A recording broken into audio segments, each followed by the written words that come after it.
Man,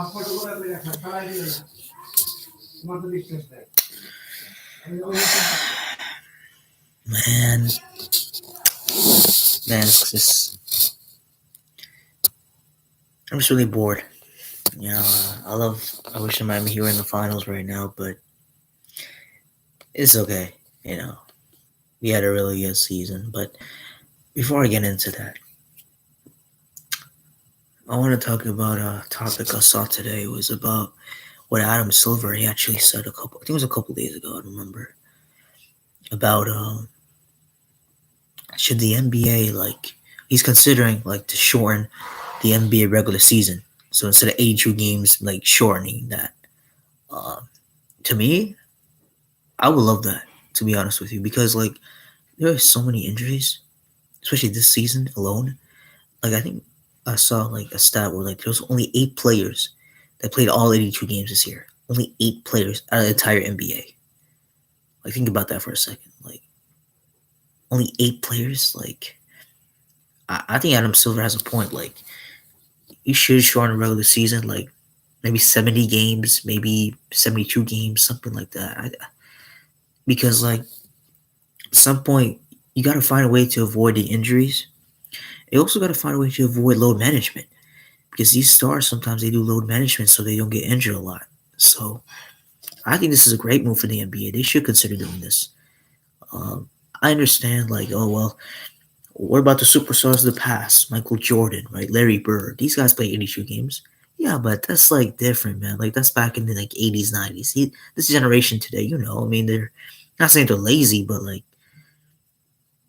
today's game is more advanced. No offense back then. Back then is back then. This is now. So to be honest, I think they should consider shortening the regular season. I just think you avoid injuries, less load management, and players get fresher for the playoffs. This is about the playoffs. It's about the championship. People don't get excited. Obviously, people get excited for the regular season. They want to play basketball, but they get more excited when it comes to the playoffs and the NBA Finals and the championship. So, yeah, I think NBA should consider doing this. I think they should consider shortening the regular season. I think it makes sense for the NBA, for the fans, for the media. I think it makes sense. Because some of these superstars, they even do load management on national TV games. That even gets more upset for the fans, because the fans are coming to see the superstars. No offense to the other players, but they want to come see superstars like Steph Curry or LeBron James or Jimmy motherfucker Buckets, for example. So obviously you don't want to see a man do load management just because of load management. But I can see why, because there's a lot of games in the regular season you got to deal with, and the back-to-backs too. If you lower the season, there's less back-to-backs. So I think they should consider doing that. I think they should. That means less injuries, less load management, and it helps. So yeah, I think they should consider shortening the regular season. They should adapt to do that. Look, the NBA's done a fantastic job these last couple of years making some changes. The play-in tournament has been really helpful. I think it's given teams opportunities to get into the playoffs. For example, the Pelicans this year.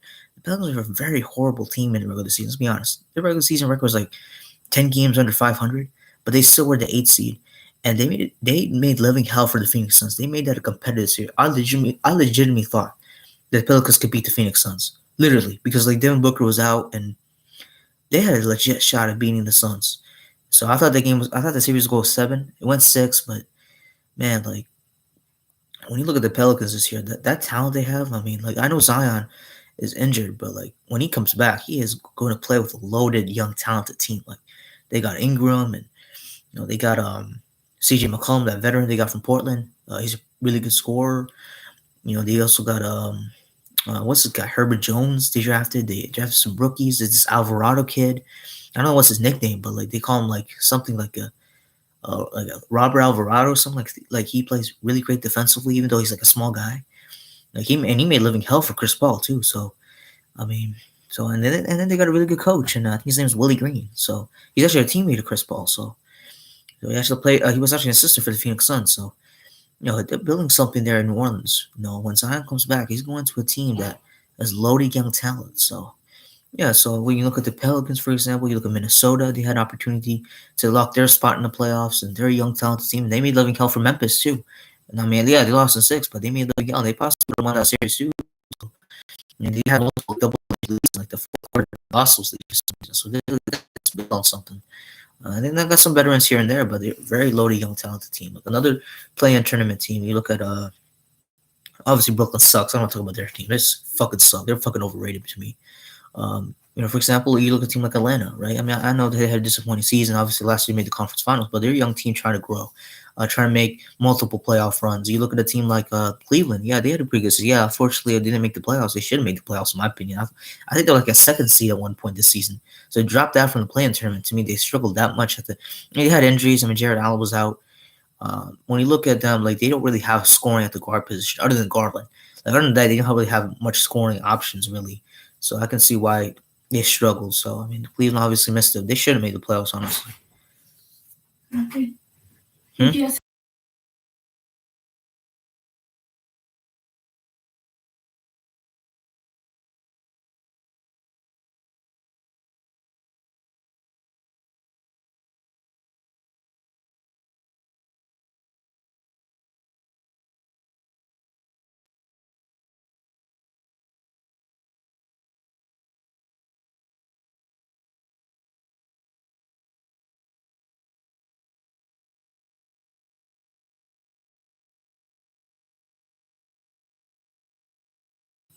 Sorry, guys. Anyway, the point is like you look at those playing tournament teams, right? You can make Charlotte as an example, but they missed the playoffs like last 2 years. So I mean, they're fucking suck to me. They just fucking suck on defense, especially. They're dynamic offensively. So like I mean, they did the playing tournament, which is nice. Uh, they also did another rule this year. They're also looking to like change the voting system for NBA All Stars, which is something I really wanted to emphasis on too. Like I feel like they should change the All-Star voting system. I feel like they should just play positionless basketball. Like why do you gotta have two guards or why do you gotta have two guards and like three front court players? Like do something else. Like try like to me like I remember like one year when Jimmy Butler had a great season for the Miami Heat. I think it was like his first year in Miami. He wasn't even a starter. Like Trey Young was a starter over Jimmy Butler. Like I understand Trey Young's a very good player, but his team was losing. You got to consider winning a factor to me if you want to be an all star. In my opinion, I mean I understand like some people view it as the individual player should be if his talent and his stats alone is very good enough, then that should be an all star. I feel like you should include winning in that too. The winning has to be a factor to me. I mean I understand like okay, what if the individual has great numbers but he's on a bad team? You can't hold that against him. I mean yeah sure you can't hold that against him, but he's not winning. That's not winning basketball. He's basically just wasted stats. So yeah, I mean, I hope the NBA considers that too, changing the voting system.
Sorry, guys, I'm just comes here every time interfering. Um, yeah. So the NBA should consider changing the voting system for sure. Um, yeah, for sure. Another thing I want to mention. So yeah, I mean those are good changes the NBA is considering doing. So that's amazing too. Another thing I'm noticing too is the systemic changes. Now you see more African Americans have jobs now. You look at Monty Williams, Willie Green. What's the other coach? Doc Rivers. Obviously, oh, Doc Rivers has been a coach for a long time, so that's different. You look at what's that? No one.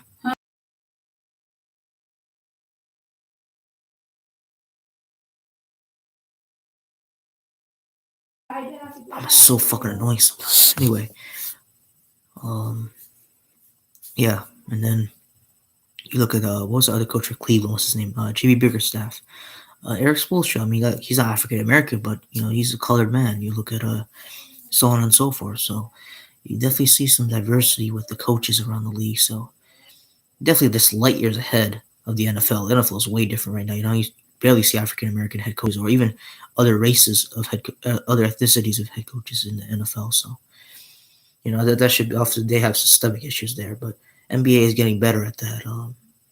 Even general managers or any position in the NBA. So that's a good sign for the NBA. I mean, the NBA is getting better and everything. So it may not be the most popular sport, which is the NFL. When you talk about watching, obviously most popular in terms of watching the sport is the NFL, baseball. But my basketball is like a thing where it's a global sport. It's building globally and it's getting better. When you look at the NBA.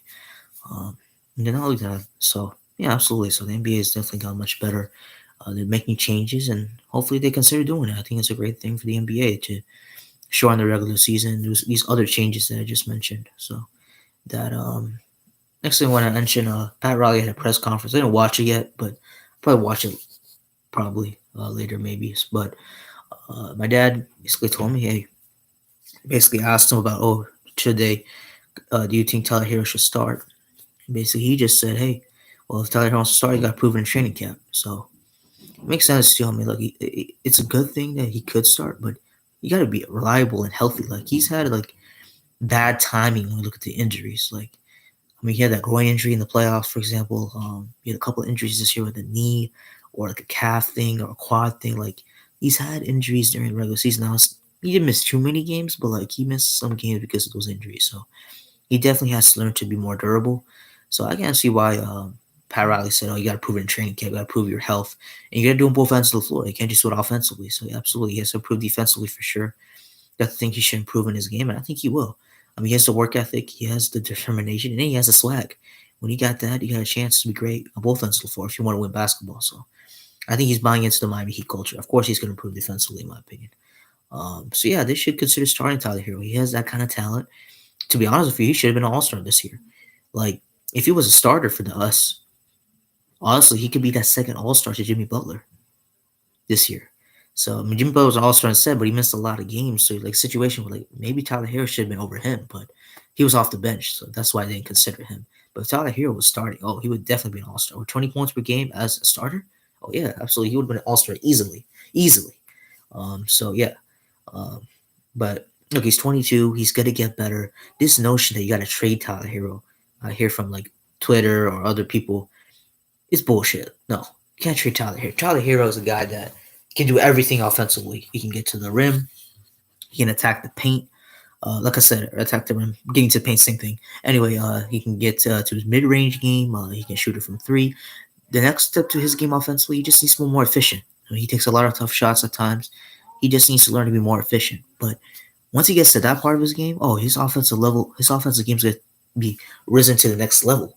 So he's got to get better. And defensively, he's going to get better. To me, I think he's a pretty good defender. He's a pretty good rebounder. I think if he can improve on moving his feet a little bit more, defensively he'll be fine. He'll be solid. He's not going to be a great defender, but he can be a solid defender. Look at Max Schutz, for example, for our team. He can be a very solid defender. He can. If he could just improve his strength, his core strength, absolutely. He can keep up with these guys in the NBA, defensively at least.